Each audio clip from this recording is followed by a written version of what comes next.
Mesdames et messieurs, chers frères et sœurs, bonjour dans le nom puissant de notre Seigneur Sauveur Jésus-Christ de Nazareth. Nous voulons rapidement prendre un passage dans le livre de Jacques, Jacques 5, à partir du verset 19, qui dit ceci.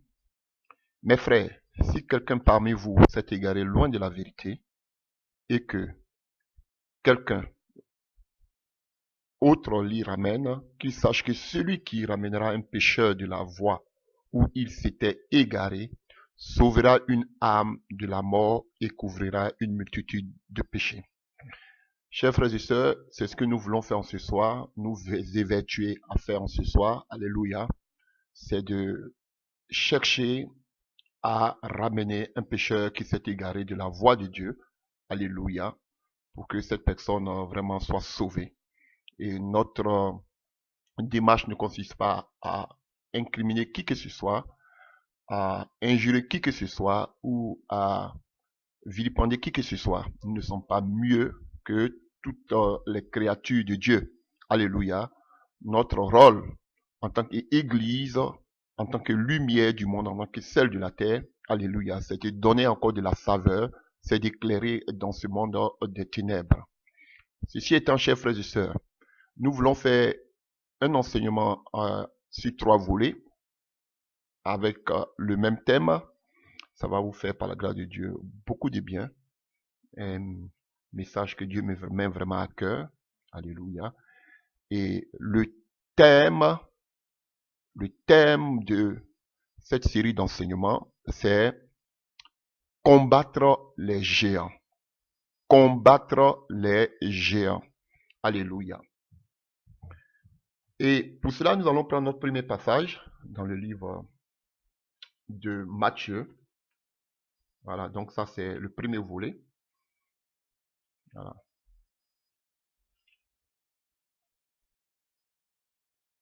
Donc, dans ce premier volet, nous voulons parler, qu'on appelle, d'un sujet vraiment d'actualité. Alléluia. Donc, dans le livre de Matthieu 24, à partir du verset 35, que je veux lire, que nous dit la Bible. La Bible nous dit ceci. Le ciel et la terre passeront, mais mes paroles ne passeront point. Pour ce qui est du jour et de l'heure, personne ne le sait, ni les anges des cieux, mais le Père seul.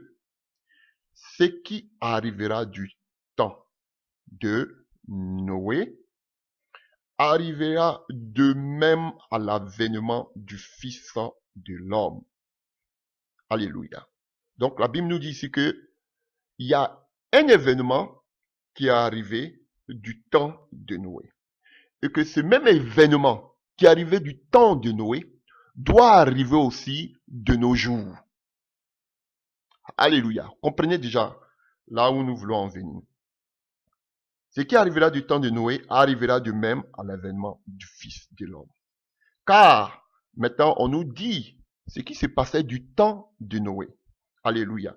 Car dans les jours qui précédaient le déluge, ça veut dire quoi? Avant le déluge précédé, les jours avant que l'eau s'abatte sur la terre pendant 40 jours et 40 nuits, avant que Noé ne fasse plus d'1 an, bon, la version grecque parle d'1 an, d'autres versions, la version hébraïque parle de 1 an, 10 jours, alléluia, dans, qu'on appelle, dans l'arche, la Bible nous dit que, avant que le déluge ne s'abatte sur la terre, alléluia, avant que la pluie ne tombe, alléluia, voici ce qui s'est passé.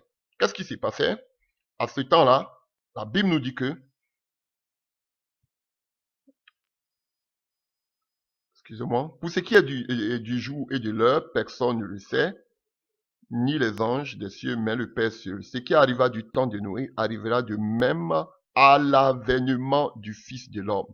Car dans les jours qui précédaient le déluge, les hommes mangeaient et buvaient, se mariaient et mariaient leurs enfants. Donc, jusqu'à avant aussi l'avènement. Vous pouvez comprendre par l'avènement parce que Jésus parlait à des Juifs, pas à des Juifs, et à des Israélites, puisqu'il y avait beaucoup qui étaient qu'on appelle, qui venaient de la Galilée. C'était pas forcément des Juifs, c'était seulement Alléluia. Pour rappel, Judas Iscariote qui était seulement que de la Judée. Il venait d'un petit village appelé Iscariote.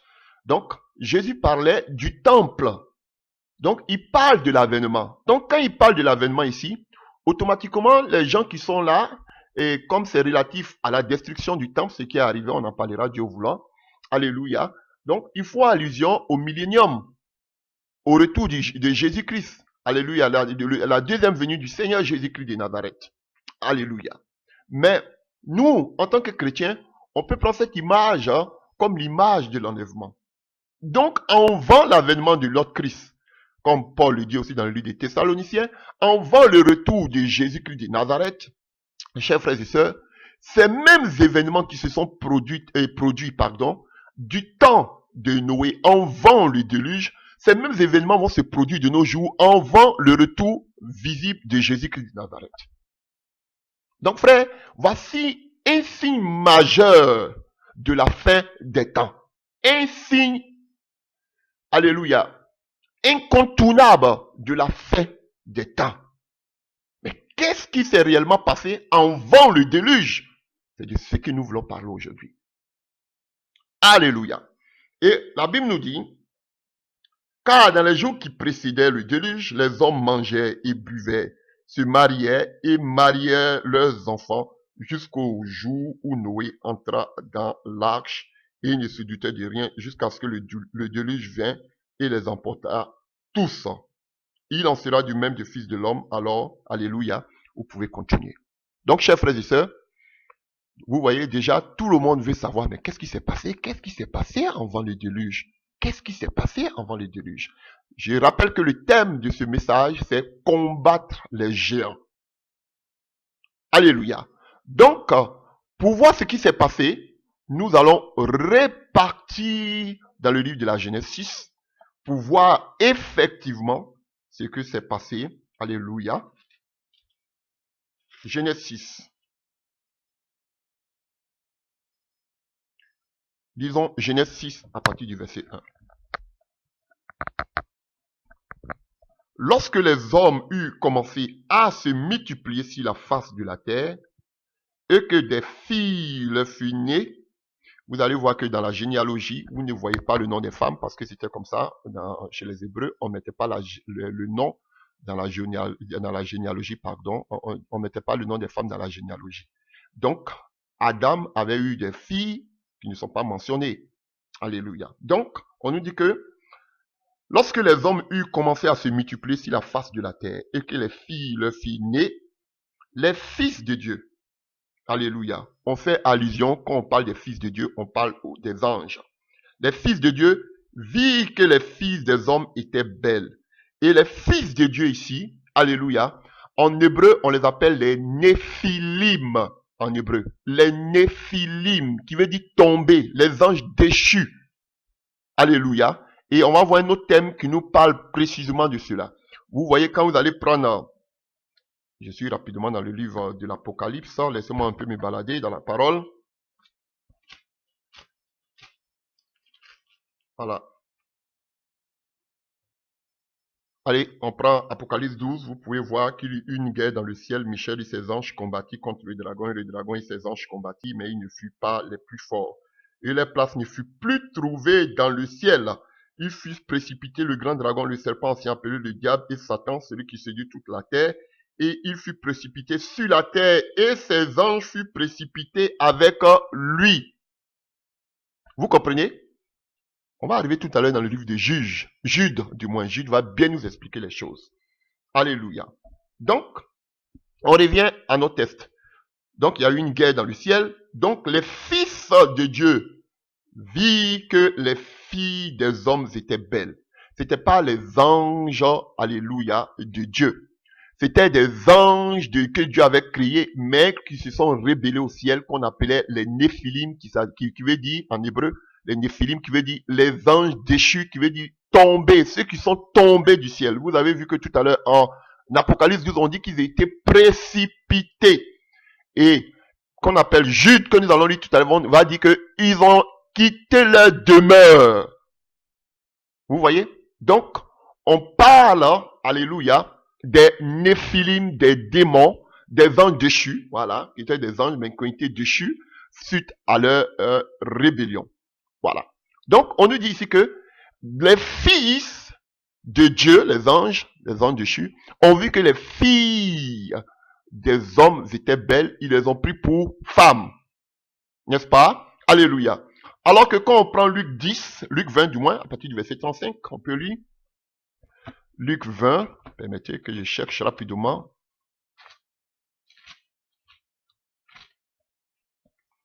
Luc 20, à partir du verset 35, nous dit quoi? Jésus leur répondit, les enfants de ce siècle prennent des femmes et des maris, mais ceux qui seront trouvés dignes d'avoir part au siècle à venir et à la résurrection du mort ne prendront ni femme ni mari, car ils ne pourront plus mourir.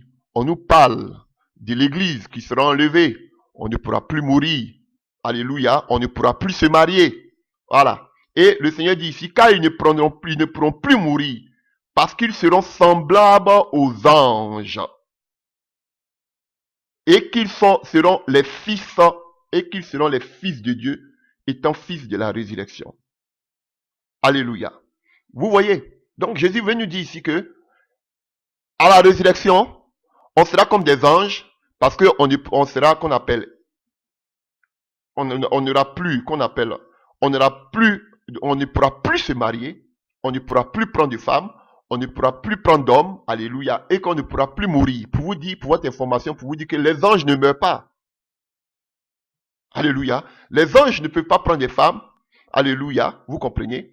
Et pourquoi le Seigneur le dit? Donc, si le Seigneur le dit ainsi, qu'est-ce qui a pu bien se passer? Parce que Genèse 6 nous dit que les hommes, alléluia, les fils de Dieu, les anges déchus, les démons, alléluia, ont pris des femmes avec qui ils se sont mariés. Alléluia. Donc, c'était des anges, parce qu'on sait que, comme on va le voir, que l'ange n'a ni os, ni chair. Alléluia. Voilà. Donc maintenant, comment ils sont venus avoir des rapports intimes avec les hommes, avec les filles des hommes? Alléluia. Ils ont pris des corps humains. Ah oui, pour vous dire que les démons peuvent aussi prendre des corps humains. Et quand vous allez prendre la mythologie grecque, on va vous parler de plein de ces dieux en petit dé. Vous allez voir. Voilà. Des démons incarnés. Chers frères et sœurs. Donc, ces fils de Dieu qui étaient des anges, des démons ont pris des corps humains pour venir avoir une progéniture, alléluia, avec les filles des hommes. Ça va vous choquer, ce que je vais vous dire, mais c'est la vérité. Parce qu'il y a un monde sous-marin. Et ces sirènes, ces démons, alléluia, ont des relations avec des humains. Je vous dis la vérité. Et ces gens-là ont des enfants. Faut pas que ça vous effraie, mais c'est la vérité. Tous ces soi-disant pasteurs aujourd'hui que vous voyez célibataires et qu'on sort plein de ces pasteurs que vous voyez aujourd'hui, on fait des mariages avec des démons des eaux. Avec qui? Ils ont des enfants. Oui, parce que Dieu a permis que je fasse une délivrance d'une femme, alléluia, qui avait fait des liens comme ça, qui disait qu'elle connaissait, elle est tombée enceinte dans le monde spirituel, elle connaissait le nom de ses enfants dans le monde spirituel. Frère, c'était terrible. Donc, ces pasteurs que vous voyez aujourd'hui, beaucoup d'entre eux ne veulent pas se marier, ils sont célibataires parce qu'ils ont des maris, ils ont fait des liens avec des esprits des eaux. Mais d'autres aussi sont mariés, mais ils ont quand même des mariages avec des esprits des eaux, avec qui même ils ont des enfants occultes. Et voici, quand on vous parle de ces gens, je vous dis que ce sont des histoires, mais voici une réalité ici. On nous parle des anges qui n'ont ni chair ni corps, mais qu'on prie, alléluia, des corps humains pour avoir des rapports sexuels avec des humaines. C'est biblique. Et c'est ce qui se passe aujourd'hui. Parce que beaucoup aujourd'hui vont auprès des mères, font des pactes. D'autres, vous entendez plein sur l'internet, d'autres qui couchent même avec des sirènes. Elles existent. Ils ont des enfants. Ce sont aujourd'hui qui gouvernent aujourd'hui ces grandes sociétés, ces grandes multinationales que vous voyez. Des enfants nés d'une relation entre des démons et des humains. Ça existe. Ah, frère, je vous dis la vérité. Quand je vois le titre ici, dans ma Bible, à partir d'une de mes Bibles, à partir de Genèse 6, on parle de la corruption de l'humanité. Donc, c'était, alléluia, qu'on appelle une union contre nature. La Bible nous dit que l'homme quittera son père et sa femme, son père et sa mère s'attachera à une femme. Mais aujourd'hui, les gens se sont attachés à des démons. Voilà. Alléluia. Continuons. Dieu vit que les fils de Dieu vit que les filles des hommes étaient belles et ils en prirent pour femmes parmi toutes celles qu'il choisit. Alors l'Éternel dit, mon esprit ne contestera pas à toujours avec l'homme, car l'homme n'est que chair. Et ses jours seront de 120 ans. Et après, vous allez voir que c'est descendu jusqu'à 70 ans, l'homme le plus viril, 80 ans, jusqu'à aujourd'hui. Depuis Mathusalem, qui était de 967 ans, on est descendu à 120 ans, et 70 ans, et puis 80 ans pour les plus virils, ainsi de suite, et jusqu'à aujourd'hui, vous voyez, il y a les morts, il y a les sacrifices humains, vous voyez plein de choses, ainsi de suite. Alléluia. Alléluia. Donc, de cette union entre les démons et les humains, alléluia, regardez quel genre d'enfants qu'ils ont mis ici terre. Ils ont mis des géants. Comme j'ai parlé tout à l'heure de la mythologie grecque, on va vous parler de Zeus, on va vous parler de... Ils ont toutes sortes d'Apollon, on va vous parler d'autres, mais vous regardez un film qui est beaucoup public, Hercule, vous avez vu, et vous avez vu, voilà, voici un exemple, parmi 1000, comme je le disais tout à l'heure, on vous parle de Hercule, qui est l'enfant d'un dieu qu'on appelle Zeus, et d'une humaine. Vous voyez, voici ce que la Bible dit. Voilà. Et on disait que c'était des géants. Et on dit que les géants étaient sur la terre en ce temps-là. Après que les fils de Dieu furent venus vers les filles des hommes et que leur ait donné des enfants. Ce sont les héros qui furent fameux dans l'Antiquité. Ils avaient des pouvoirs surnaturels. Ils ont bel et bien existé. Comme ils existent aujourd'hui de nos jours. Alléluia. Quelque chose me vient en tête. Alléluia. Vous voyez que dans le passé, c'était les démons qui venaient vers les femmes pour avoir des rapports sexuels, pour avoir des progénitures sataniques. Mais aujourd'hui, c'est les hommes qui vont aujourd'hui vers les démons qu'on appelle les sirènes des autres, qui font des pactes et qui ont des enfants, des rapports intimes pour avoir le pouvoir, pour avoir le succès. Presque tous ces pasteurs, tous ces grands de ce monde ont fait genre de choses. Ces allégeances avec des démons des eaux. Et selon beaucoup de témoins d'anciens mystiques, ils font des enfants avec ces sirènes aujourd'hui, qui gouvernent aujourd'hui, qui vivent effectivement. Vous avez vu? On dit qu'ils étaient sur terre. Et de nos jours aussi, ils sont sur terre. C'est terrible, chers frères et sœurs. Alléluia. Donc, on nous dit que l'Éternel vit que la méchanceté des hommes était grande sur la terre et que toutes leurs pensées de leur cœur se tournaient chaque jour uniquement vers le mal. L'Éternel se repentit d'avoir fait l'homme sur la terre et il fut affligé en son cœur. Et l'Éternel dit, j'ai exterminé de la face de la terre homme que j'ai créé depuis l'homme jusqu'au bétail, aux reptiles, aux oiseaux du ciel, car je me répands de les avoir faits. Mais Noé trouvait grâce aux yeux de l'Éternel. Chers frères et sœurs, vous voyez, une relation illicite engendre toujours des dégâts. L'homme, selon le plan de Dieu qui partait vers une femme, devait avoir des enfants normaux. Mais on nous dit que comme c'était une relation, je ne peux pas dire incestueuse, alléluia, contre nature, cela a engendré des géants. L'union des, alléluia, qu'on appelle l'union des démons, des néphilim, des anges déchus, d'avec, alléluia, les humains, ça a engendré des géants sur la terre. Alléluia. Et j'ai dit dans mon thème que le combat contre les géants. Alléluia. Alléluia. La Bible dit que ces enfants qui étaient des géants, on les considère comme étant des héros qui furent famés dans l'Antiquité. Mais l'Éternel les voyait comme étant, ils étaient l'auteur de la méchanceté sur la terre.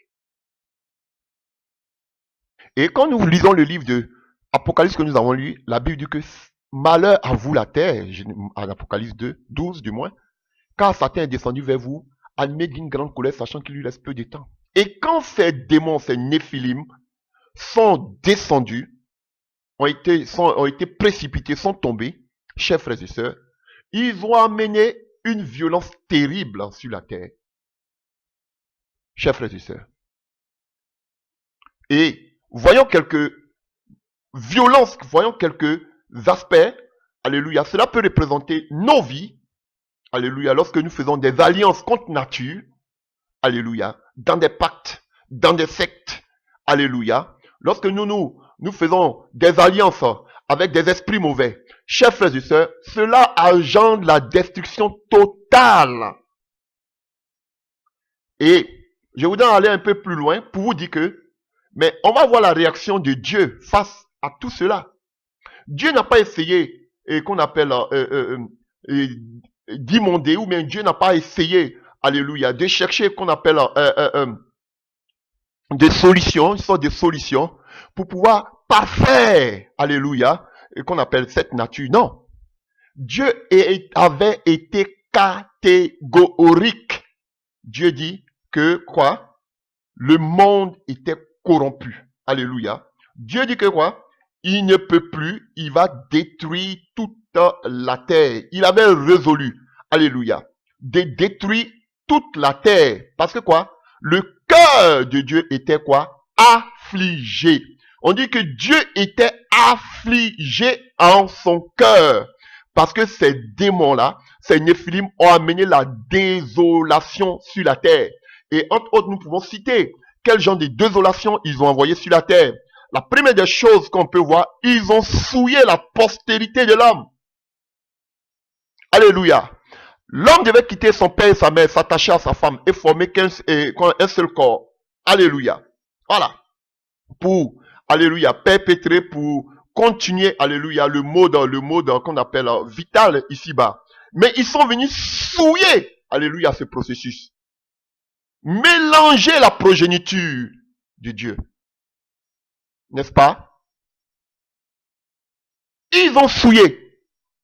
Alors que l'homme devait avoir des rapports intimes avec une femme, eux, ils viennent avoir des rapports, ce qui était anormal. Ils ont souillé, chers frères et sœurs, là qu'on appelle la postérité de l'homme. Alléluia. Voilà. Donc, les hommes, les enfants, ces géants, c'était des enfants, parce qu'on nous dit que c'était des enfants. Après qu'ils eurent donné des enfants, ce sont ceux qui sont heureux, fameux dans l'Antiquité, qui sont les géants.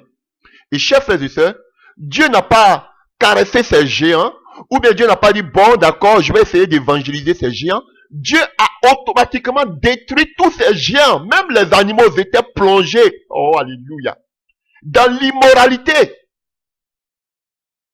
Dieu pouvait détruire seulement que les géants. Même Dieu a détruit tout. Alléluia. Deuxième des malédictions. Alléluia. Que cela a engendré des conséquences. Toute la bénédiction a été détruite. Nous le voyons. L'Éternel vit que la méchanceté des hommes était grande sur la terre. Et que toutes les pensées étaient de leur cœur se portait chaque jour uniquement vers le mal. L'Éternel se repentit d'avoir fait l'homme sur la terre et il fut affligé en son cœur.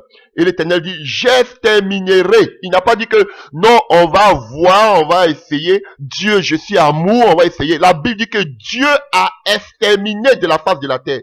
Non seulement l'homme qu'il avait créé, depuis l'homme jusqu'au bétail, aux reptiles et aux oiseaux. Et Dieu s'est repenti d'avoir fait l'homme. Chers frères et sœurs, vous voyez, même le bétail, toutes nos bénédictions que Dieu avait pris le temps pendant 7 jours de faire pour que nous puissions vivre heureux, même nos bénédictions ont été, alléluia, détruites à cause de la présence de ces démons. Alléluia. Le mal a commencé à prendre de l'ampleur sur la terre à cause de la présence de ces démons. Chers frères et sœurs.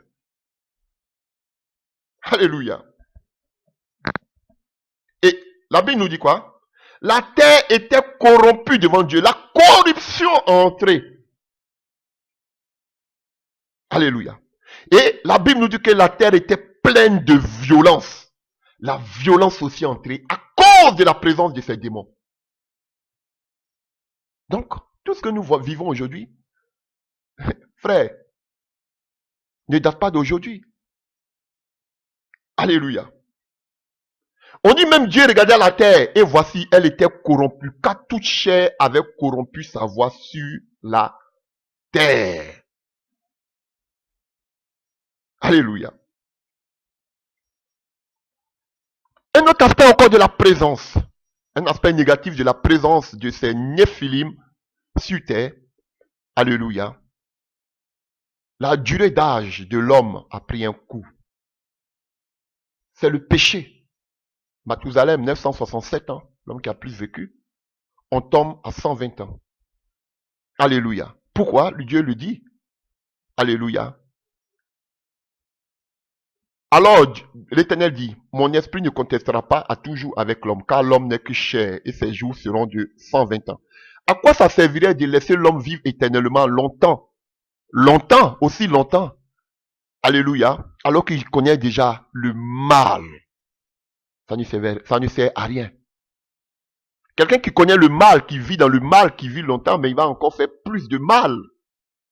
Donc Dieu dit, vaut mieux lui donner une limitation d'âge pour que le mal peut-être, alléluia, ne puisse pas se développer dans qu'on appelle de façon vertigineuse.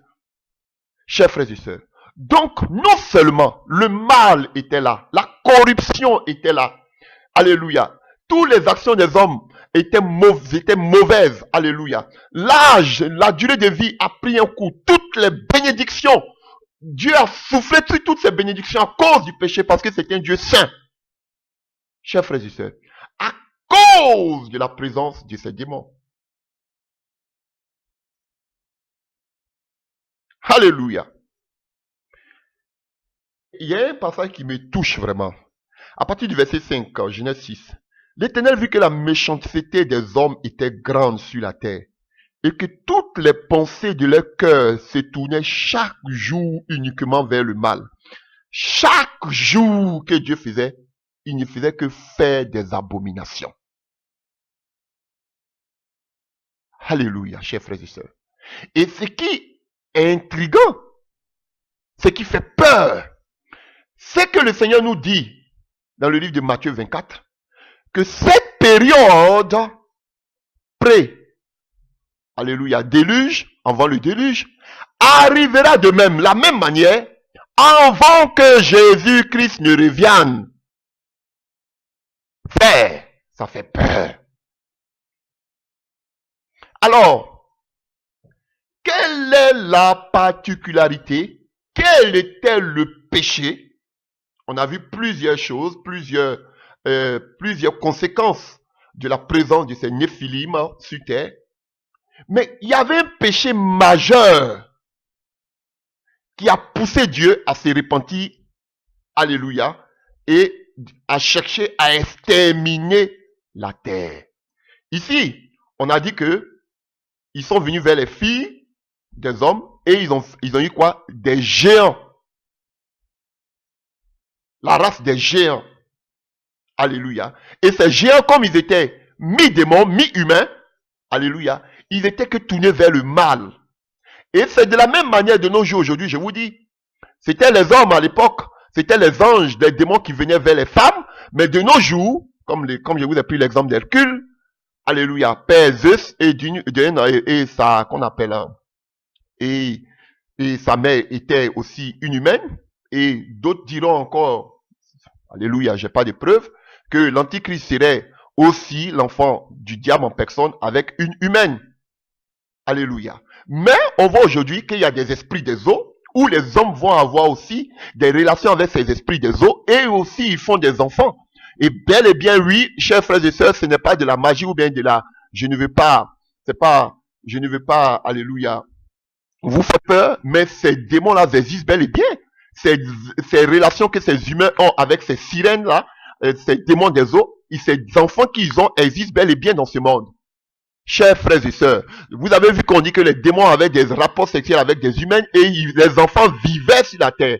Et la Bible dit que ce qui s'est passé de leur temps va se passer aussi de nos jours. Et cela se fait. Je vous dis la vérité. Plein d'hommes ont des rapports avec des esprits des eaux. Alléluia. Alors, chers frères et sœurs, voyons maintenant ce que Jude va nous dire de cette période-là de Genèse 6. On a dit que il y avait l'immoralité, le cœur de l'homme était tourné vers le mal, le temps de ces géants, il y avait la corruption, ils avaient pris les failles, les démons avaient pris c'était mis ensemble avec des humains, tout ça. La Bible nous en a parlé. Mais il y avait un fait majeur, un péché, alléluia, majeur, qui se faisait du temps de Noé avant le déluge. Et c'est ce péché-là que Jude nous en parle. De ce péché-là, Jude nous en parle. Voyons dans le livre de Jude, Jude, le frère du Seigneur Jésus-Christ de Nazareth. Jude 6, on peut aller à partir du verset 5. Laissez-moi vous rappeler des faits que vous connaissez bien. Après avoir délivré son peuple de l'esclavage en Égypte, le Seigneur a fait périr ceux qui avaient refusé de lui faire confiance. Dieu a gardé enchaînés à perpétuité dans les ténèbres pour le jugement du grand jour les anges qui ont abandonné leur demeure. Vous voyez, ils sont tombés du ciel. Les Néphilim, tombés en hébreu. Alléluia. Qui ont abandonné leur demeure au lieu de conserver leur rang. Ils ont même perdu, ils étaient dégradés. Ils ont perdu leur rang. Alléluia. Parce que Satan, Lucifer par exemple, était un chérubin protecteur. Vous voyez, il a perdu son rang. Alléluia. Et la Bible nous dit que les habitants de Sodome et Gomorrhe et les villes voisines se sont livrés de la même manière à la débauche et ont recherché des relations sexuelles contre nature. C'est pourquoi ces villes ont été condamnées à un feu éternel. Alléluia. Donc ici, on nous donne un aperçu. Alléluia. On nous dit que ils ont eu des rapports sexuels contre nature. Alléluia. Et ici, on parle automatiquement des relations sexuelles contre nature. Quand on parle des relations sexuelles contre nature, alléluia, cela se réfère aussi à Genèse 1. On parle de Sodome et Gomorrhe, ça se réfère aussi à Genèse 1. De quoi ici l'auteur veut parler? Il nous parle de l'homosexualité. Alléluia.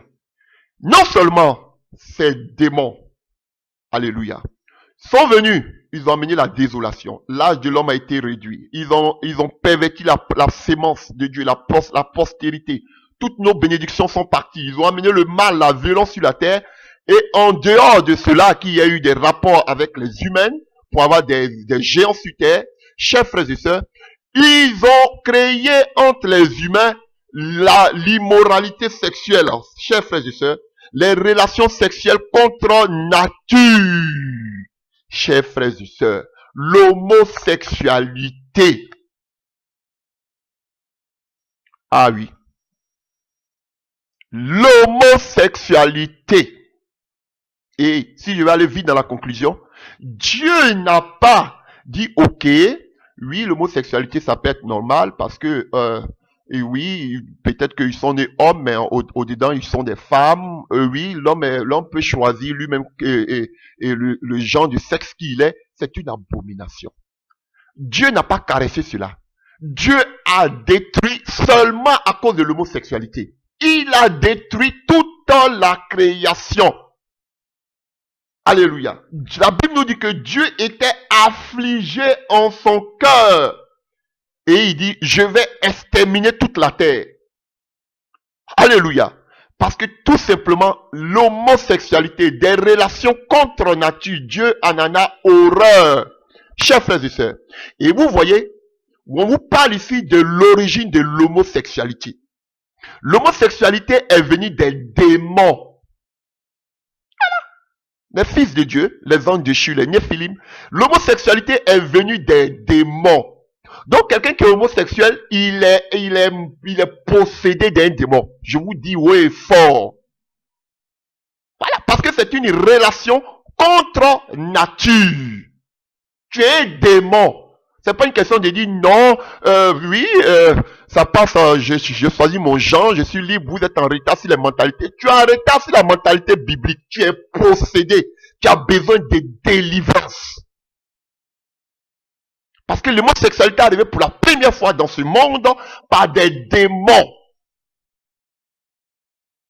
C'est ça qui est la vérité. Et vous allez me dire, des gens qui se disent prophètes comme un exemple tatu, il va vous dire que lui, il est prophète, il voit même des révélations. Oui, Dieu me parle sur la Côte d'Ivoire, que voici ce qui va arriver. Mais on ne peut pas t'écouter, tu es possédé d'un démon. Parce qu'un homme normal ne peut pas avoir des relations contre nature. Dieu en a horreur. Tu es possédé d'un démon. Et Dieu n'a pas dit, oui, je vais voir, oui, bon, ça peut aller, oui. Dieu a détruit complètement toute la terre à cause de l'homosexualité. Même les animaux étaient devenus homosexuels. C'est grave. Et en ce temps aussi, il y avait la bestialité. La bestialité n'a pas commencé aujourd'hui. Alléluia. Des hommes qui couchaient avec des animaux, ça existait déjà. Dieu n'a même pas épargné les animaux. Et la Bible dit que cela se faisait chaque jour. Oh my God. Et aujourd'hui, les pasteurs ne veulent pas en parler. Les pasteurs disent que non, ça peut aller. Dieu n'a pas dit que ça peut aller. Dieu a tout détruit. Et le Seigneur nous dit, dans le livre de Matthieu 24, que ce qui s'est passé avant le temps de Noé, se passera également de notre temps avant le retour du Seigneur Jésus-Christ de Nazareth. Donc, qu'est-ce qui vous étonne? Avec ces lois que vous êtes en train de voir aujourd'hui, ces lois qui favorisent l'homosexualité. Vous voyez aujourd'hui comme le président Macron qui organise des soirées d'homosexuels à l'Élysée. Vous voyez aujourd'hui des lois Chiapa qui permettent aujourd'hui la masturbation. C'est normal. Un enfant qui a été violé peut dire s'il était consentant ou pas. Les éducations sexuelles. Alléluia. Vous voyez déjà depuis la maternelle. Voici ce qui se passe. La Bible avait déjà prédit cela. Alléluia. Pour avoir la grandeur, aujourd'hui, l'homosexualité est dans toutes les couches. Dans la politique, dans la musique, dans la culture, dans le sport, même dans la religion. De l'état, il y avait même la pédophilie. On pouvait coucher avec des enfants. Et tout ça qui a amené ça, les néphilim, les anges déchus, les démons. Alléluia. Et des pasteurs homosexuels qui se mettent là, qui disent qu'ils prêchent de la part de Dieu. Oh Seigneur, sauve-nous. Ce monde-là est corrompu. Comme la Bible le disait, la terre était corrompue devant Dieu. Et de la même manière de nos jours, de la même manière que la terre était corrompue au temps avant Noé, avant le déluge, c'est de la même manière que la terre sera corrompue de nos jours. C'est toutes les caractéristiques. Hein.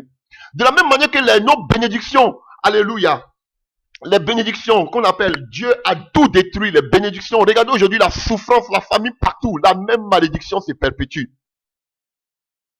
De la même manière que les gens avec des relations contre nature avec des démons, c'est de la même manière qu'aujourd'hui même des gens, des hommes aujourd'hui ont des relations avec des esprits des eaux. De la même manière que l'âge de l'homme a été réduit à 120 ans, regardez aujourd'hui, c'est de la même manière qu'aujourd'hui les gens meurent comme ce n'est pas permis de tout. Et le fait le plus marquant, c'est l'homosexualité. L'homosexualité. De la même manière qu'ils étaient homosexuels, de la même manière, et aujourd'hui, de nos jours, tout le monde, la majorité commence à devenir homosexuel. Même des pasteurs. Le lesbianisme, même des soi-disant servantes de Dieu prophétesses. Tous, parce que je parle mieux, je parle plus de l'église parce que je m'adresse à l'église. Tout le monde est plongé dans l'homosexualité. Et on va nous parler de l'amour, l'amour, l'amour. Non, je ne peux pas parler. Si je te vois avec un homosexuel, tu es un homosexuel. Je suis désolé de vous le dire. Parce que Dieu même n'a pas épargné les homosexuels. À cause de l'homosexualité, il a détruit la terre. Vous êtes plus amour que Dieu pour dire que non, Dieu veut l'amour. Je peux accepter un homosexuel s'il se répand de son homosexualité. Quel message que vous voulez annoncer que Christ n'a pas annoncé? Alors, frère, alléluia. Les gens vont me lapider, mais je vous dis la vérité. Moi, quand je regarde le Nouveau Testament, alléluia, je ne vois pas où Jésus a prié pour un homosexuel et puis il te dit, bon, Dieu est venu pour pardonner tous les péchés. Je sais. Ne me jugez pas. Mais j'ai dit quand j'ai lu mon Nouveau Testament, quand j'ai lu le Nouveau Testament, on ne me parle même pas d'homosexuel quelque part. Jésus parle de ce qui s'est passé, mais ça se passait pas en Israël. Même si les gens ne faisaient ça de façon cachée. Parce que quoi? Dans la nature, même dans la loi, quelqu'un qui était homosexuel, on le lapidait. C'était pornoïa. Et vous allez voir que c'est perpétué, ça continue. Paul en parle chez les Romains. Chers frères et sœurs, on ne doit pas jouer avec ce qui c'est que l'homosexualité. Vous allez voir, un qui a joué à l'homosexualité, ça l'a brûlé. Alléluia. Alors, continuons. On nous dit que même Sodome et Gomorrhe a été touchés. Chers frères et sœurs, j'arrive, je vais parler de ça avant que... Voilà. Donc, allons-y rapidement. Alors, voyons la position de Noé. La Bible nous dit, à partir du verset 8 de Genèse 6, que Noé trouva grâce aux yeux de l'Éternel. Alléluia. Voici la postérité de Noé. Noé était un homme juste. La Bible déclare qu'il était juste et intègre. Dans son temps, Noé marcha même, il était juste, il était intègre et il marcha avec Dieu. Oh, bravo Noé. Noé engendre 3 fils, Sem, Cam et Japheth. La terre était corrompue devant Dieu et la terre était pleine de violence. Dieu regarda la terre et voici, elle était corrompue. Car toute chair avait corrompu sa voix sur la terre. Alors Dieu dit à Noé, la fin de toute chair est arrêtée. Pas devant moi, car ils ont rempli la terre de violence. Voici, je vais les détruire avec la terre. Fais-toi une hache, alléluia. Et Dieu demande à Noé d'entrer dans l'arche chez lui et sa famille. Alléluia. Voici Noé, le bon pasteur, le véritable serviteur de Dieu qui craignait Dieu, qui était intègre, qui marchait. La Bible dit qu'il marchait avec Dieu. Il ne travaillait pas pour Dieu, mais il était en relation intime avec Dieu. Alléluia. Alléluia. Beaucoup travaillent pour Dieu, mais beaucoup ne travaillent pas avec Dieu. Lui, il travaillait avec Dieu. Il marchait avec Dieu, mais il ne travaillait pas pour Dieu, mais il marchait avec Dieu. Alléluia. C'est un homme, un bon exemple. Alléluia. Et c'est l'image de l'église aujourd'hui. Je vais parler. C'est l'image de l'église. Voici des choses. La Bible dit que ce qui s'est passé du temps de Noé arrivera de notre temps. Voici des choses qui sont au devant de nous. Regardez toutes ces lois diaboliques. Regardez l'homosexualité. Mais que font les chrétiens comme Noé? Vous avez trouvé grâce au devant de Dieu. Vous êtes chrétien. D'autres même vont dire, je suis marié légalement, je crains Dieu, je ne trompe pas ma femme ne me trompe pas. Oui, on jeûne tout le temps, on paie notre dîme, on craint Dieu. D'autres vont vous dire même que nous sommes dans la vérité, on a la parole de l'heure, nous sommes dans la vérité. Voilà, sortez de Babylone, nous sommes sortis de Babylone. Chacun peut dire ce qu'il veut. Chacun a trouvé grâce. Nous, on a la parole, on marche selon la parole de Dieu. On n'est pas divorcé, on n'est pas remarié, on ne vole pas l'État, on ne paye nos dîmes, on jeûne. Allez, tout va parfaitement. Moi et mon mari, on a une cellule de prière chez nous à la maison. Mes enfants craignent Dieu. Gloire à Dieu. C'était la même position de Noé. Chers frères et sœurs, Noé craignait Dieu. La Bible nous dit qu'il avait la grâce. Il avait trouvé grâce aux yeux de Dieu. Aujourd'hui, l'église, par le sang, la mort et la résurrection de Jésus-Christ, vous avez trouvé grâce aux yeux de Dieu. Alléluia. Et Dieu même va dire à Noé, bâtis-toi une hache, qui est l'image de vos églises. Vous vous sentez bien dans vos églises. Il y a l'amour fraternel, il y a la communion fraternelle. Quand j'ai des petits besoins, le pasteur est là. Alléluia. On se rassemble toujours. On peut adorer Dieu. On peut louer Dieu. Alléluia. Quand il y a le péché, le pasteur est toujours là pour frapper. Et oh, gloire à Dieu. L'église va bien. L'église grandit en nombre. Alléluia. Dieu est là. Le pasteur, vraiment, c'est quelqu'un qui prêche sur la sainteté. C'est quelqu'un qui prêche sur la repentance. Gloire à Dieu. Oh, vraiment, notre pasteur, il prêche sur l'évangélisation. Oh, gloire à Dieu.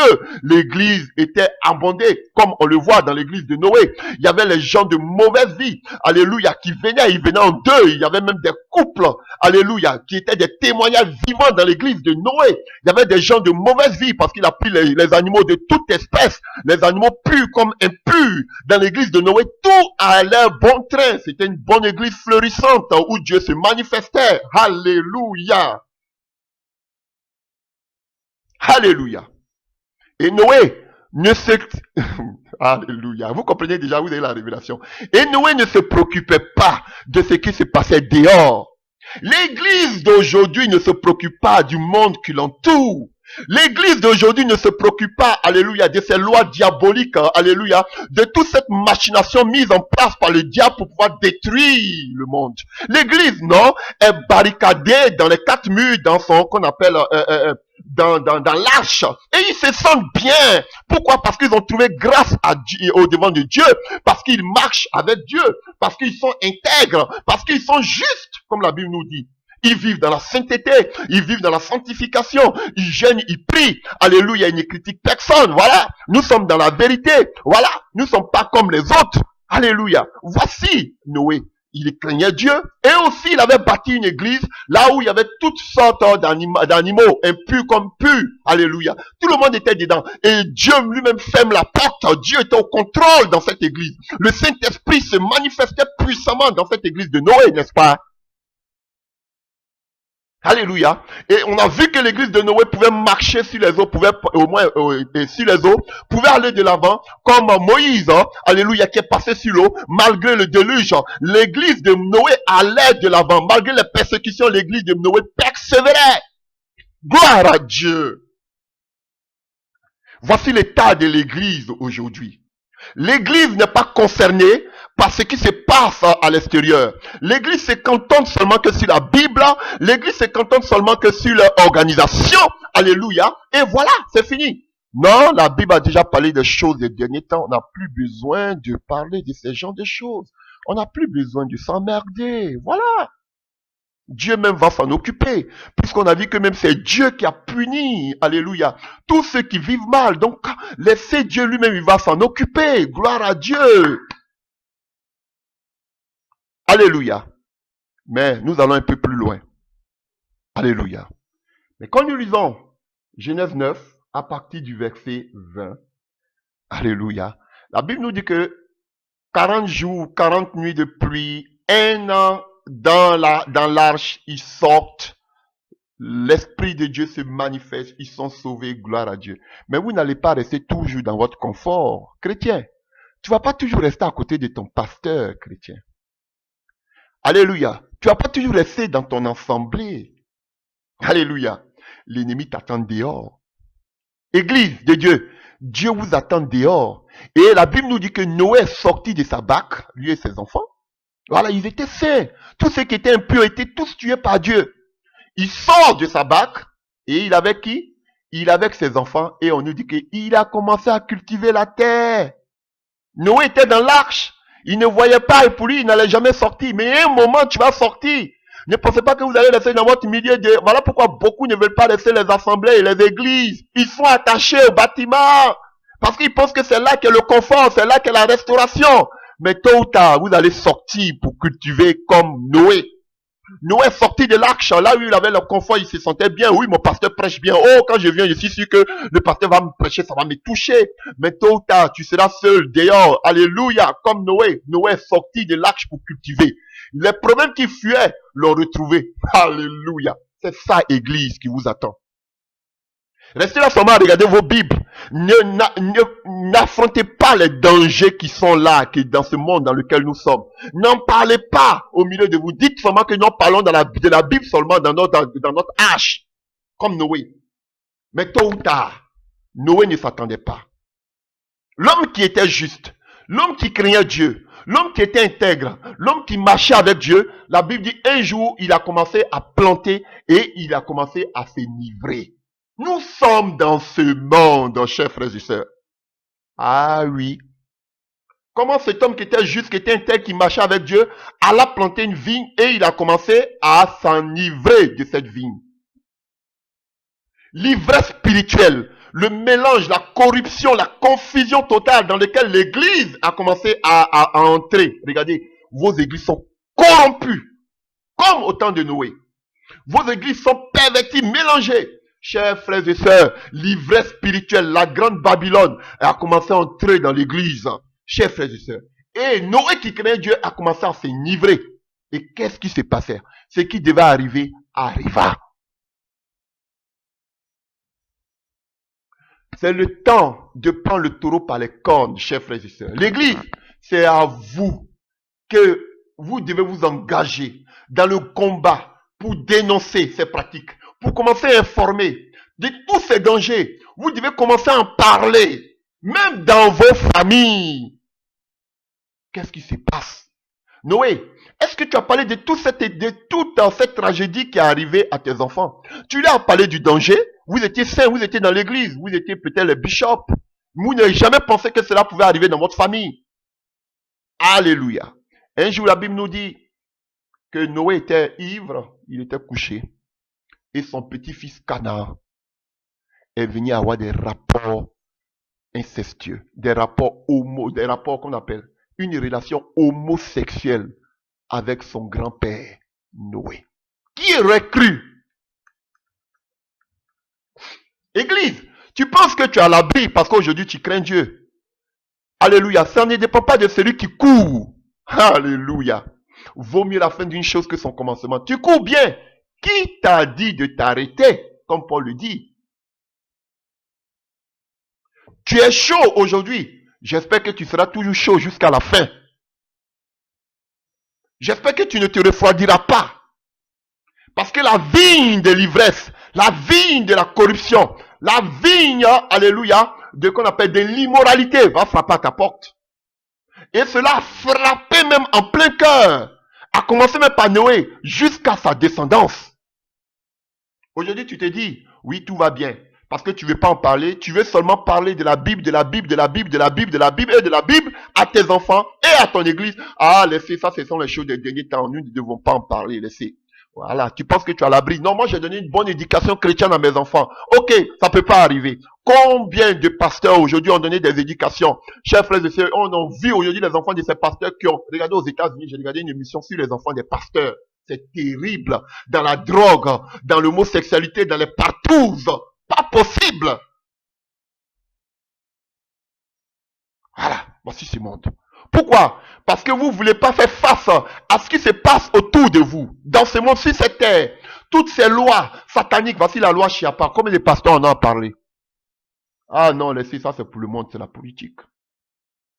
Voici, combien de pasteurs aujourd'hui veulent prêcher sur l'homosexualité? Chers frères et sœurs, je vous dis que l'homosexualité, aujourd'hui, plein de pays africains, aujourd'hui, quand Obama était au pouvoir, une de ses missions, c'était d'obliger ces pays africains à adopter l'homosexualité, le mariage homosexuel. Oui, ça c'était un de ses mandats, ça. Une de ses missions, si je peux le dire ainsi. Et si vous acceptez l'homosexualité, le mariage homosexuel dans vos pays, vous avez des financements de l'ONU. Frère, avant le retour du Seigneur, je vous dis haut et fort, l'homosexualité sera légalisée dans tout le monde entier, dans chaque pays. Ah oui.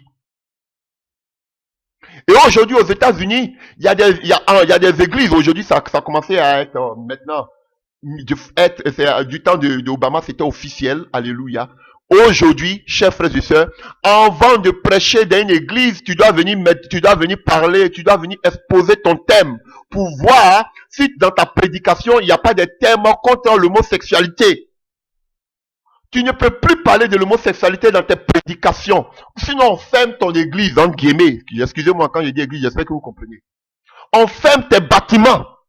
Ce n'est plus possible de parler contre l'homosexualité. Aujourd'hui, ils veulent nous accepter aujourd'hui la pédophilie. Puisqu'on sait que déjà l'église catholique est remplie. Vous voyez aujourd'hui tous ces scandales d'homosexualité dans qu'on appelle chez les catholiques. Tout cela sera légalisé. Demain, aucun pasteur ne pourra parler contre l'homosexualité, sinon tu seras emprisonné. Sinon ton église ferme. Vous voyez la persécution qui arrive. Demain, les gens vont se retrouver dans des maisons pour prier. Frère, le plus grand danger de nos jours, ne pensez pas à persécution, c'est l'homosexualité. Ce qui se passera du temps de Noé arrivera avant le retour de Jésus-Christ de Nazareth. Combien de pasteurs aujourd'hui, regardez vos pasteurs, vous prêchez toutes sortes de messages. Si on doit prêcher des messages aujourd'hui, vous allez me dire que oui, péché c'est péché. Non, chers frères, c'est péché, c'est péché. Mais Paul même le dit, quand ton corps c'est l'immoralité, on arrive. Ça va être des péchés. Et regardez, quand vous prenez Genèse 8, vous allez voir que après que tout cela soit passé, Dieu a fait une alliance avec Noé. Mais il dit quoi? Le cœur de l'homme est toujours attaché au péché. Mais au temps de Noé, avant Noé, il parlait du mal, il parlait de la chair. Mais ici, après qu'il ait fait alliance avec Noé, il parle du cœur. Il y a les péchés du cœur et il y a les péchés de la chair. Dieu a horreur du péché de la chair. Avant Noé, vous pouvez, on a lu tout à l'heure, il parle de plus de la chair. Oh. Alléluia. Disons, et Genèse 6 à partir du verset 11. La terre était corrompue devant Dieu. La terre était pleine de violence. Dieu regarda la terre et voici, elle était corrompue. Car toute chair avait corrompu sa voix sur la terre. Alléluia. Mais quand vous prenez, alléluia, et Genèse 8, à partir du verset, verset 21, le parfum apaisant du sacrifice parvient jusqu'à l'Éternel qui dit en lui-même, jamais plus je ne maudirai la terre à cause de l'homme, puisque le cœur de l'homme est porté au mal dès son enfance, et je ne recommencerai plus à détruire tous les êtres vivants, car je viens de le faire. Donc, vous posez la question, mais pourquoi Dieu voit tout ça, et puis il ne veut pas détruire, parce que Dieu a juré de ne plus détruire la terre. Alléluia. Ouais, mais le mal est là. Vous voyez là, il parle plus du péché du cœur. Alors que là, en Genèse 6, il parle de la chair. Et Paul le dit, de tout péché qui peut être, que de tout péché, le péché contre la chair, Dieu, vraiment le péché de la chair, tu pêches contre ton propre corps. Dieu a horreur de cela.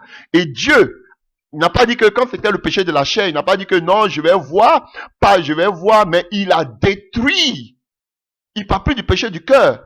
Et là, quand on va continuer, vous allez voir, chers frères et sœurs, même Sodome et Gomorrhe, Dieu n'a pas dit oui, bon, je vous pardonne. Dieu aussi a détruit à cause de l'homosexualité. Il a détruit Sodome et Gomorrhe. C'est à cause de l'homosexualité aussi qu'il a mené le déluge.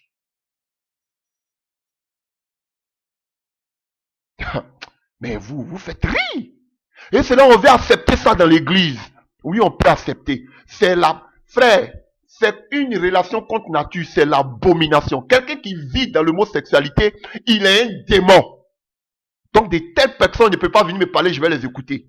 Vous avez besoin de délivrance. Parce qu'on a vu que l'homosexualité a été amenée par les néphilim, les anges déchus. Ce sont des démons. Et on a vu que ces géants-là, les descendants des néphilim, ils avaient des pouvoirs. On dit que c'était des héros. Vous allez voir tous ceux-là. Regardez les faux pasteurs là, ils sont homosexuels. Ils sortent de leur corps, ils font le voyage astral. Eux aussi, ils utilisent aussi les pouvoirs ésotériques hindous. Oh, alléluia. Qu'on appelle le Kundalini au consort. Les pouvoirs occultes. Vous avez vu? Et l'église ne veut pas en parler. Comme Noé. Noé, il avait trouvé grâce, ça suffisait. Je reste dans mon coin. Je ne veux pas en parler. Frère, vous devez vous lever. Vous êtes la lumière du monde. L'église doit se lever. On sait que ça arrivera tôt ou tard. Les gens vont dire, mais si ça doit arriver, pourquoi on va se lever? Mon ami, regardez, Noé, quand on dit de se lever, c'est de sensibiliser, à commencer par votre maison, par vos entourages. Noé avait tout fait, avait travaillé avec Dieu. Mais où ça agit, c'est lui-même que ça a touché. Quand Dieu dit à Saül de tuer Amalek, Saül se croyait plus amour que Dieu. Il a laissé les Amalécites, C'est Agag Non seulement c'est un Amalécite qui a tué Saül, mais encore Agag, dans le livre d'Esther, est venu encore pour combattre la progéniture d'Israël, parce que tout simplement Amalécite n'a pas été exterminé.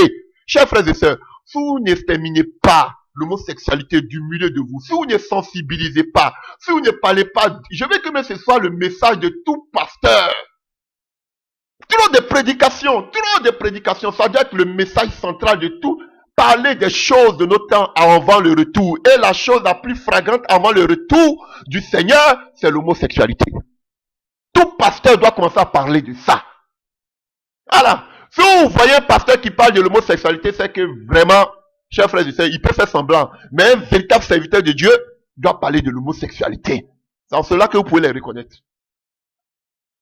Voilà. Pas seulement parler d'homosexualité pour montrer que oui, aux yeux des gens, il doit parler de l'homosexualité matin, midi et soir. Vous avez vu ici, on dit que chaque jour, il vivait dans le mal. La chair était corrompue chaque jour. Donc moi, je parle de l'homosexualité matin, midi, soir, jusqu'à ce que vous me tuez. Les présidents homosexuels, les grands intellectuels homosexuels, dans les universités, oui, je suis universitaire, j'ai un grand diplôme de Oxford, tous des homosexuels. Les grands chanteurs, les grands artistes, les grands musiciens, les grands footballeurs, les grands, donc les couches sont touchées par l'homosexualité. Et quelqu'un qui fait l'homosexualité, il est un démon, il a besoin de délivrance. Je le dis haut et fort. Chers frères et sœurs, tu es en train de jouer aujourd'hui avec l'homosexualité. Ça s'enseigne aujourd'hui à l'école. Si tu ne parles pas de cela dans l'assemblée, tu ne parles pas de cela à ta famille, autour de toi, du danger, du méfait. L'Afrique même qui était la plus réticente à cause de ce qu'on appelle de sa culture, commence aujourd'hui à embrasser l'homosexualité. Partout en Afrique, l'homosexualité est partout aujourd'hui légalisée. Je vous dis, avant le retour du Seigneur, tous les pays du monde vont accepter le mariage gay. Ça se fait partout. Regardez, alléluia. Le premier ministre luxembourgeois, il vient de faire son mariage homosexuel. On ne parle même pas de ces... Tous ces gens aujourd'hui font le mariage homosexuel. Tout le monde, on doit l'accepter. Et pendant ce temps, l'église dort. Frère, si vous ne dénoncez pas, ça va venir vous toucher. Alléluia. Alléluia. Mais nous vivons autour des homosexuels, au milieu des homosexuels. Chers frères et sœurs, on va voir l'image de Lot. Lot même était à Sodome et Gomorrhe, mais l'homosexualité est arrivée jusqu'à dans sa maison. Ha! Vous ne vivez pas sur Mars, vous vivez au milieu des gens. Vous allez dire oui, crier, sortons du milieu d'eux. Mais vous allez sortir du milieu d'eux pour aller où? Vivre sur Jupiter, vous êtes sur la Terre. Vos enfants vont dans les mêmes écoles que les homosexuels. Ou bien c'est faux? On doit crier haut et fort. On doit enseigner matin, midi et soir sur l'homosexualité. Dieu a détruit la terre par le déluge à cause de l'homosexualité. Il a détruit Sodome et Gomorrhe à cause de l'homosexualité. Et vous dites non, Dieu est amour, vous comprenez, vous êtes vaincus. Je le dis haut et fort. Un serviteur de Dieu qui ne prêche pas sur l'homosexualité, il est complice. Je vous dis la vérité. Toujours en train de nous embrouiller avec vos messages à dormir debout. Parlez-nous de l'homosexualité. On va voir si vous êtes serviteur de Dieu. Alléluia.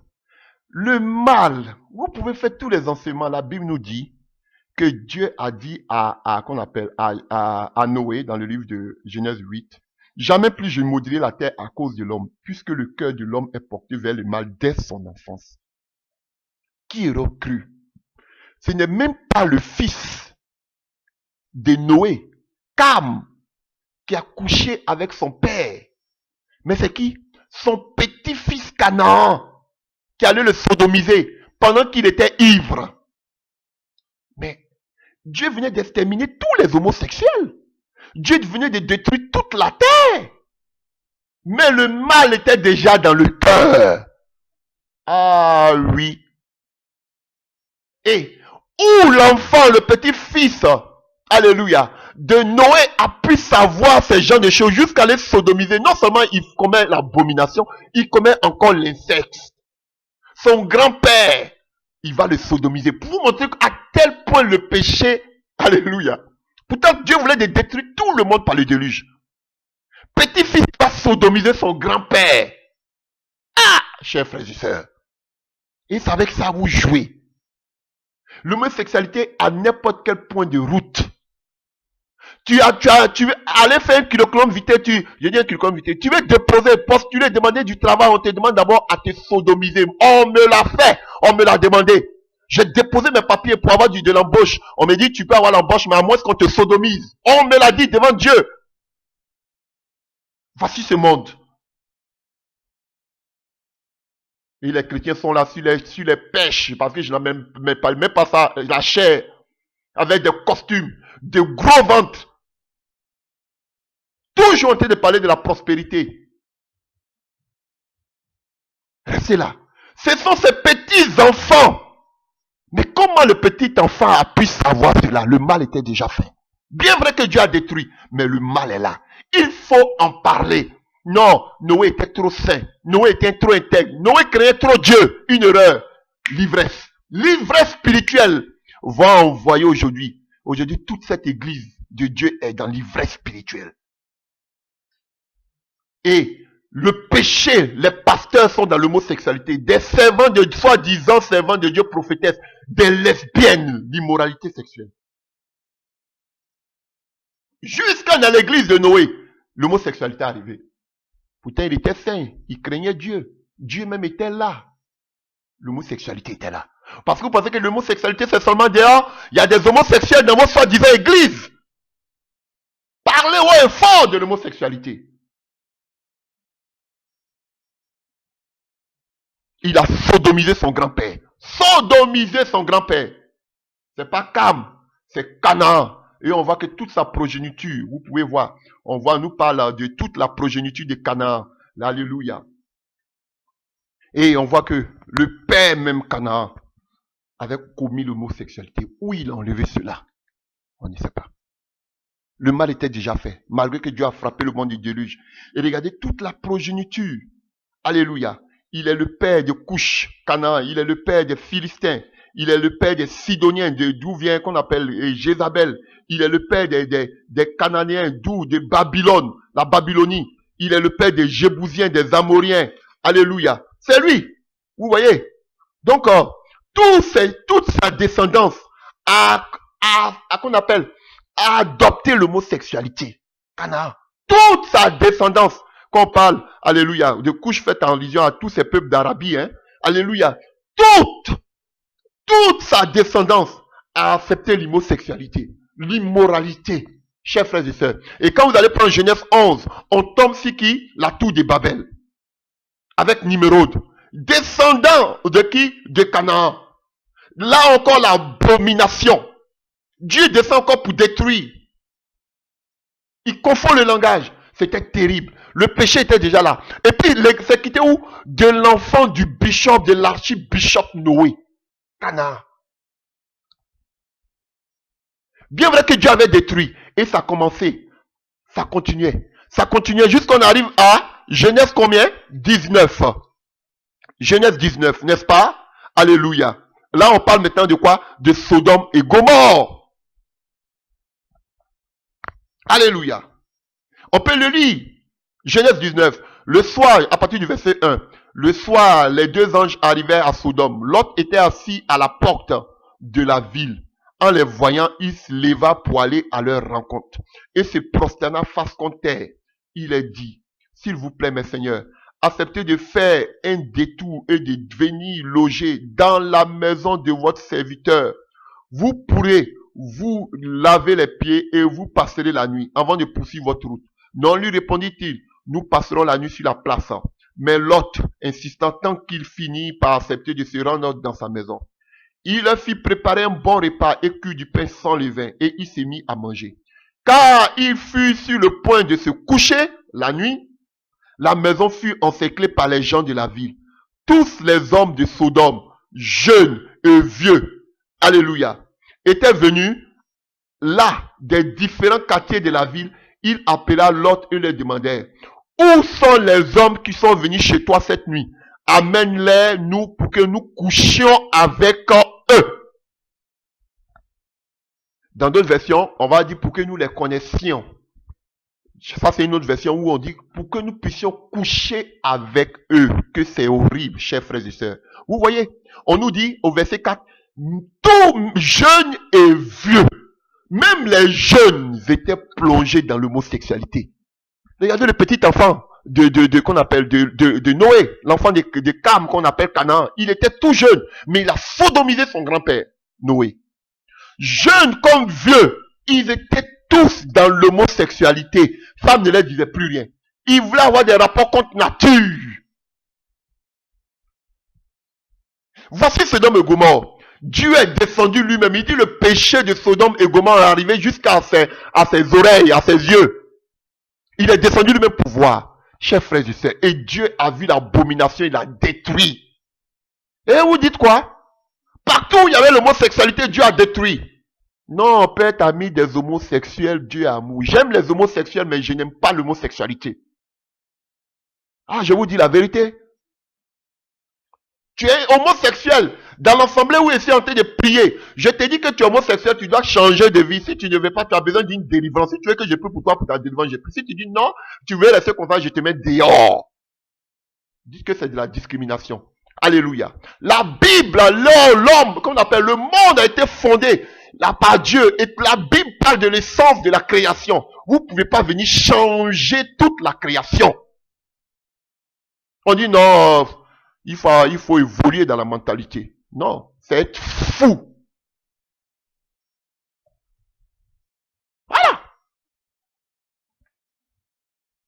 Et des soi-disant pasteurs qui acceptent des homosexuels au nom de quoi? De l'amour. Ils sont devenus plus amour que Dieu. Dieu dit qu'avant son retour, tout ce qui s'est passé du temps de Noé, du temps de la Babylone et de Sodome, se passera du même de nos jours. Et cela a progressé.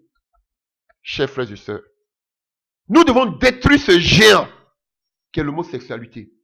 Ces géants que les démons nous ont envoyés. Ces géants peuvent symboliser ta vie, peuvent symboliser toutes ces alliances avec des démons. Ces géants peuvent symboliser, chers frères et sœurs, qu'on appelle toutes ces alliances familiales, alléluia, avec des ténèbres, et tout cela bloque tes bénédictions.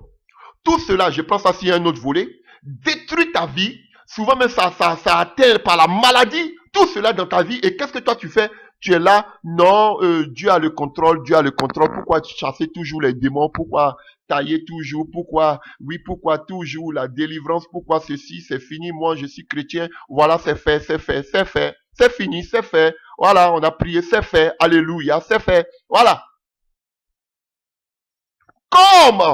Comme Noé. Moi j'ai la grâce, nous sommes dans la vérité, nous avons la parole, alléluia, voilà. Nous on attend le retour du Seigneur et puis on fait les bonnes œuvres, voilà. Voilà, on attend le retour du Seigneur, voilà. Comme Noé, ils se sentent bien. Personne ne veut parler, personne ne veut combattre ces géants, personne. Personne ne veut tailler les liens familiaux, non. On dit laissez. C'est vrai qu'il y a beaucoup de faux prophètes qui exagèrent, voilà. Laissez comme ça. Non, Dieu a le contrôle. Ne parlez pas, non, vous risquez de vous lever contre les autorités. Sorcellerie. Voilà comme Noé. Voilà. Nous, on est dans la grâce. Nous, on a la vérité. On vit dans la sanctification. Restons. Mais ça va vous atteindre tôt ou tard. Même si ça ne vous atteint pas, ça atteindra votre progéniture. Est-ce que Noé avait cru que ça pouvait le toucher? Dieu même voulait détruire toute la terre. Mais malgré ça, le péché est sorti du milieu de lui. Il faut se lever pour commencer à dénoncer, pour préparer cette nouvelle génération sur les dangers qui les guettent. Là où il y a l'oisivité, là où on ne fait rien, là où on se sent bien, oui, dans la silence, dans nos quatre murs, là, petit à petit, l'ennemi va frapper. C'était l'histoire pareille de David avec Bathsheba. Alors, à l'époque, tous les rois devaient se trouver au front pour combattre.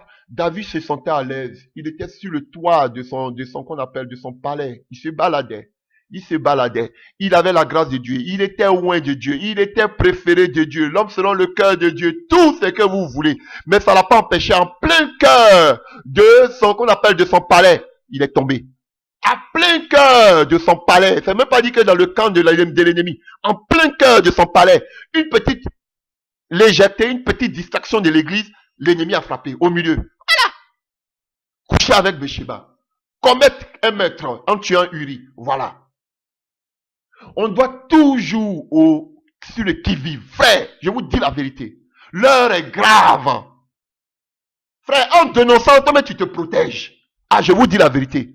Parce que nous ne sommes pas à l'abri. Même nos enfants ne sont pas à l'abri. On ne fait qu'invoquer la grâce de Dieu. Mais si tu dors parce que tu es dans la grâce comme Noé, tu seras surpris. Si ta progéniture est atteinte, c'est toi qui es atteint. Alléluia. Mais je ne vous dis pas de faire comme le papa de Marvin Gaye, qui était pasteur, qui a tué son fils parce que Marvin Gaye était qu'on appelle un homosexuel. Je ne vous dis pas de tuer.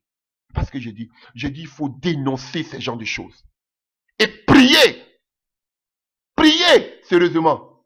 Parce que ça peut taper à la porte de tout le monde. Aujourd'hui, on a train de dénoncer les homosexuels et puis tu imagines que demain, tu mets ton fils homosexuel. Frère, on est dans un danger perpétuel. Puisque le Seigneur nous a déjà averti que ça doit arriver avant le retour. Notre rôle, c'est de veiller. Notre rôle, c'est d'avertir. Notre rôle, c'est de sensibiliser parce que nous sommes la lumière. Ne sensibilisez pas seulement vos enfants à la maison, mais parlez haut et fort pour que tout le monde sache. Pour que aussi ceux qui sont dans l'ignorance puissent comprendre. C'est ça le rôle de l'église. Pas le rôle toujours de parler de la dîme. Pas le rôle de parler toujours de qu'on appelle, oui, comment ça va aller dans ton foyer, comment ça va faire ceci, comment prêcher le bien-être ici bas. Non. Romains 1 à partir du verset 25. Paul écrit son épître aux Romains, aux habitants de Rome. Alléluia. Et Paul le dit lui-même au verset 16 de Romains 1. Alléluia. Aux savants et aux ignorants ainsi, j'ai un vif désir de vous annoncer aussi l'évangile, à vous qui êtes à Rome, car je n'ai point honte de l'évangile de Christ. C'est une puissance pour Dieu, pour le salut de quiconque croit, du juif premièrement, puis le grec, parce qu'en lui est révélée la justice de Dieu par la foi, pour la foi, selon qu'il a écrit, le juif vivra par la foi. Il parle de cela aux Romains. Le juste doit vivre par la foi. Nous ne devons pas avoir honte de prêcher l'évangile, d'annoncer l'évangile, car c'est une puissance pour le salut de quiconque croit. Et alléluia. Et il continue. La colère de Dieu se révèle du ciel contre toute impiété et toute injustice des hommes qui retiennent injustement la vérité captive. Waouh, Paul dit des choses graves. Dieu est en colère contre vous, ces soi-disant serviteurs, prophètes, révérends, parce que vous retenez la vérité captive face aux agissements abominables de ces humains. Au lieu de dénoncer l'immoralité, l'homosexualité de ces gens, vous faites allégeance avec eux et vous dites que on vous mélange. Mais je peux pas être ami. Oui, j'aime les homosexuels comme étant des créatures de Dieu, mais je n'aime pas l'homosexualité, frère. Alléluia. Et quelqu'un qui vit l'homosexualité, qui ne se répand même pas publiquement, tout le monde sait qu'il est homosexuel, il ne se répand même pas publiquement, vous marchez avec lui et vous voulez qu'on dise quoi? Non, vous, c'est l'amour, c'est la compassion. Mon œil. Alléluia. Alléluia. Vous retenez la vérité captive. Et il continue, car ce qu'on peut connaître de Dieu est manifesté pour eux. Dieu les ayant fait connaître en effet les perfections invisibles de Dieu, sa puissance éternelle et sa divinité se voient comme à l'œil depuis la création du monde, car on les considère dans ses ouvrages. Ils sont donc inexcusables, puisque ayant connu Dieu, ils ne l'ont point glorifié. Paul dit, ils ne sont pas excusables. Ils ont connu Dieu, mais ils ne l'ont pas, qu'on appelle là, ils ne l'ont pas, attendez, excusez-moi. Ils ont connu Dieu, mais ils ne l'ont point glorifié. Il parle à Rome, Rome même qui est le centre même de l'homosexualité. Regardez tous ces prêtres homosexuels. Vous voyez tous ces scandales qui arrivent aux États-Unis, en Allemagne, partout, ça commence là, à péter partout là. Tout le monde commence à appeler des gens. Je vois des pères de famille qui viennent porter plainte depuis qu'ils étaient enfants. Aujourd'hui, ils ont plus de 50 ans. Ils ont été sodomisés par des prêtres catholiques. Voilà. Aujourd'hui, tout commence à ressurgir. Et voilà pourquoi ils vont voter des lois homosexuelles. Parce que presque tous sont plongés dans l'homosexualité. Et Paul parle à Rome, là où même il y a le Vatican. Alléluia. Il continue. Ils sont donc inexcusables, puisque ayant connu Dieu, ils ne l'ont point glorifié comme Dieu et ne lui ont point rendu grâce. Mais ils se sont égarés dans leurs pensées et leurs cœurs sont sans intelligence. Donc tous ceux qui sont homosexuels sont égarés dans leurs pensées, quelles que soient vos belles paroles agencées que vous allez venir nous donner. Vous êtes égarés dans vos pensées. Alléluia. Vous êtes sans intelligence, car sans intelligence, plongés dans les ténèbres. Voilà, vous êtes plongés dans les ténèbres. C'est pas moi, je dis, c'est Paul. Vous êtes plongés dans les ténèbres. C'est vantant d'être sages. Vous allez les voir comme s'ils sont sages. Ils parlent très bien, ils sont bien. Vous allez voir, ils sont une belle apparence. Alléluia. Ils ont, qu'on appelle, ils ont un franc-parler. Vous allez les voir, vous allez dire, waouh, mais cet homme-là, oui, il s'exprime très bien. Mais ils font semblant d'être sages alors qu'ils sont déréglés, des fous. Alléluia. Ils sont devenus fous. Voilà, c'est ce qu'il Paul même lui dit. Ils ont changé la gloire du Dieu incorruptible en image représentant l'homme corruptible des oiseaux, des quadrupèdes et des reptiles. C'est pourquoi Dieu les a livrés à l'impureté selon les convoitises de leur cœur, en sorte qu'ils déshonorent eux-mêmes leur propre corps. Vous avez vu? Quelqu'un qui commet l'homosexualité déshonore son corps. Alors que nous savons qu'en tant que chrétien, tout notre corps appartient à Dieu. Comment le corps qui appartient à Dieu, tu peux le prendre pour vivre dans l'immoralité, dans l'immoralité sexuelle. Et vous voulez que j'accepte ce genre de choses? Même Paul ne l'accepte pas. Et il parle aussi aux Romains. Alléluia. Eux-mêmes, leur propre corps. Eux qui ont changé la vérité de Dieu en mensonge, voilà. C'est pas moi je le dis, c'est Paul qui le dit. Et qui ont adoré et servi la créature au lieu du Créateur, qui est béni éternellement. Amen. C'est pourquoi Dieu les a livrés à des passions infâmes, car leurs femmes ont changé l'usage naturel en celui qui est contre la nature. Là, il parle du lesbianisme. Elles sont devenues tous des lesbiennes. Des lesbiennes. Des femmes de pasteurs, des prophétesses, des révérends, tous des lesbiennes. Je vous dis la vérité. Elles sont les petites filles de l'église. Elles les envoûtent. Elles sont les petites filles aujourd'hui de l'église. Voilà. Frère.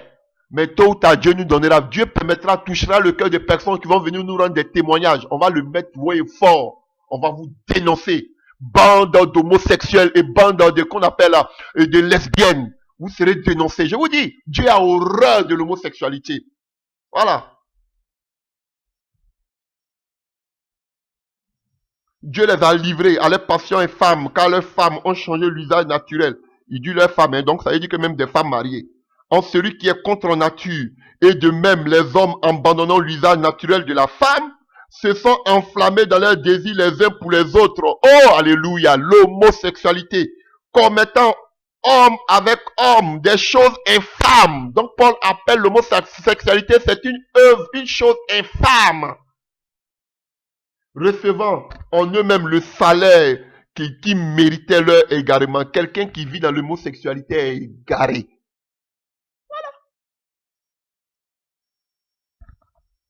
Comme ils ne se sont pas souciés de connaître Dieu, Dieu les a livrés à leur sens réprouvé pour commettre des choses indignes, étant remplis de toute espèce d'injustice, d'impureté, de méchanceté, de cupidité, de malice, plein d'envie, de maître, de querelle, de ruse, de malignité, de rapporteurs, médisance, impie, arrogant, hautain, fanfaron, ingénieux, au mal, rebelles à leurs parents, dépourvus d'intelligence, de loyauté, d'affection naturelle. Voilà. Ils n'ont pas affection naturelle. Affection naturelle, c'est un homme et puis une femme. Voilà. Implacables sans miséricorde, et bien qu'ils connaissent le jugement de Dieu, déclarant dignes de mort ceux qui commettent de telles choses. Non seulement ils le font, mais ils approuvent ceux qui le font. Ah, mais Paul, que Dieu te bénisse. Alléluia. Paul dit, ces gens-là, ces homosexuels-là, ils sont dignes de mort. C'est pas moi j'ai dit, hein, c'est dans Romains. Ils sont dignes de mort, comme Dieu a frappé par l'eau, par le déluge. Il a frappé Sodome et Gomorrhe par le feu. Paul lui dit ici qu'ils sont dignes de mort. Je vous dis pas de ne pas les tuer. Ne partez pas prendre plainte contre moi pour dire que voilà, incitation à la violence. Voilà, c'est ça. C'est pas moi j'ai dit. Moi j'ai cité Paul. Ce sont des relations contre nature. Alléluia. Voilà. Et Paul dit que non seulement ils le font, mais ils approuvent ceux qui le font.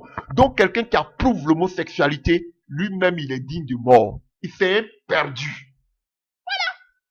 C'est ce qui est clair. Frère, et comme je disais, il faut combattre le géant, les géants. Combattons ces géants. Dieu a détruit tous ces géants. Et nous avons eu ce géant-là, un des géants qui a continué jusqu'à aujourd'hui, qui est l'homosexualité. On ne peut pas l'éradiquer. Le mal est fait. Alléluia. Mais notre rôle en tant qu'église, c'est d'avertir. C'est d'avertir, quel que soit ce que cela peut nous créer. C'est d'avertir, chers frères et sœurs, c'est de crier haut et fort que l'église est contre. L'église qu'elle appuie la colonne de la vérité. Dans les derniers temps, les gens ne supporteront pas la sainte vérité. Frère, mais on doit le dire haut et fort. Un véritable enfant de Dieu doit prêcher contre l'homosexualité. Ce géant qui s'est infiltré, malgré que Dieu a détruit tous ces homosexuels, tous ces animaux qui étaient, ces hommes qui couchaient avec les animaux. Malgré ça, de l'église de Noé est sortie encore l'homosexualité. Pour lui dire que personne n'est à l'abri. Voilà pourquoi nous devons prendre les taureaux par les cornes. Sensibiliser, prier, implorer la grâce de Dieu, pour ne pas que nous-mêmes ça puisse nous toucher. Mais si on veut rester sûr, comme Noé, que nous avons la grâce, on peut maintenant, oui, nous sommes dans la grâce, nous sommes dans le message, on a la parole, nous sommes sauvés. Allez, on peut maintenant, oui, un peu, allez frère, au fur et à mesure qu'il y a la monotonie comme David, au fur et à mesure que, oui, alléluia, l'église n'a plus de saveur, la vérité n'est plus prêchée, c'est sûr que le vin de la corruption va entrer, le vin du mélange va entrer, et voilà, l'homosexualité aussi rentre. Voilà pourquoi l'œcuménisme arrive. C'est déjà en place, où tous ces leaders vont adopter l'homosexualité, parce que plus que tous ceux qui sont en haut sont tous plongés dans l'homosexualité. Nous devons combattre ce géant. Nous ne devons pas être dans le lacisme. Regardez les choses se faire. Regardez qu'on appelle les gouvernements. Regardez les dirigeants. Votez des lois. On sait que ça va arriver. Mais quand même, l'église a sa part de vérité à dire. Si vous êtes vraiment chrétien. Voilà, je trouve ça inadmissible qu'une loi chiapa, diabolique, les chrétiens, aucun chrétien ne se lève, ce sont les ONG, alléluia, ce sont des non convertis qui se mettent là sur les réseaux sociaux, qui dénoncent, alors que l'église, que le porte-parole de Dieu citait, qui est la lumière, qui est le sel, ils sont sans saveur, l'église est morte. On va nous prêcher tout ça des messages. Oui, comme Noé. Oui, restez-vous dans la barque, vous êtes à l'abri, il n'y a pas de problème. Mais tôt ou tard, ça va vous toucher. Déjà, mais ça a déjà touché. Regardez, tous ces soi-disant pasteurs sont tous dans des alliances occultes, mystiques, sont dans l'homosexualité, sont dans des mariages avec qu'on appelle des esprits, des eaux. Tous ces gens-là, aujourd'hui. Regardez-les. Avec les francs-maçons et tous. Le vin de la corruption est déjà entré. Le vin de l'apostasie est déjà entré dans l'église. Donc, on attend seulement que l'homosexualité soit légalisée. Sinon, déjà, il y a déjà des pasteurs homosexuels. Plein. Des femmes de pasteurs, des servantes, des prophétesses soi-disant, alléluia, lesbiennes. C'est là. Aujourd'hui, ils sont en train de cacher un peu. Aujourd'hui, c'est qu'on appelle, c'est comme il s'appelle, statut peut-être, qui a été découvert au grand jour. Mais demain, ils seront des milliers comme ça. Voilà, petit à petit, cela prend son chemin. Voilà. Donc, c'est pour vous dire que malgré que Dieu a détruit toute la terre par le déluge, on n'a pas pu éviter cela. Tôt ou tard, cela va arriver. Jésus dit qu'avant son retour, cela arrivera comme au temps de Noé. Donc, frère, il est temps de se lever. Quelles que soient les persécutions, la mort qu'on doit subir, on doit se lever pour la vérité. Alléluia. Ça, c'est la première partie du message que je voulais donner, mais vraiment, Dieu m'a orienté vers l'homosexualité. Alléluia. Par la grâce de Dieu, on fera encore 2 autres vidéos. Alléluia, sur le même thème. Que Dieu vous bénisse et que Dieu vous permette de vous lever pour la vérité au nom de Jésus-Christ de Nazareth. Amen.